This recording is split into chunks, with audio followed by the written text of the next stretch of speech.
2025 Tamil eligibility டெஸ்ட்டில் கேட்ட ஒரு கொஸ்டின் தான் 32வது கொஸ்டினுக்கு திருமாலோட அம்சமாக பிறந்த ஆழ்வார்கள் ரிலேட்டடாக பொறுத்துகளை கேட்டிருக்காங்க. இதுக்கான ஷார்ட்கட் பார்த்துடலாமா? குலசேகர ஆழ்வார் அப்படிங்கிறது அப்படின்னா திருமாலோட கௌத்துவமணியின் அம்சமாக பிறந்தாருங்கிறாங்க. இதுக்கு ஷார்ட்கட் என்னன்னா குளத்தை வந்து கொத்தி கொத்தி வேலை பார்ப்பாங்க. அதே மாதிரி திருமங்கை ஆழ்வார், மங்கைங்கிறது பெண்ணு, திருமாலோட வில்லின் அம்சமாக பிறந்தவங்க.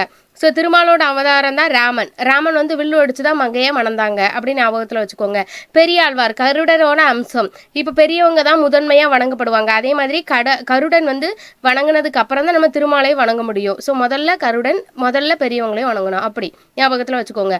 திருமலிசை ஆழ்வார் சக்கர அம்சமாக பிறந்தவங்க. திருமல் இசை சக்கரம் சுற்றும் போது நம்மளுக்கு ஒரு சத்தம் கேட்குமா? ஸோ இசை ஞாபகத்தில் வச்சுக்கோங்க. இதுதான் ஷார்ட்கட். நம்ம சேனலை இப்போ தான் நீங்கள் முதல்ல பார்க்குறீங்க அப்படின்னா சப்ஸ்கிரைப் பண்ணிக்கோங்க.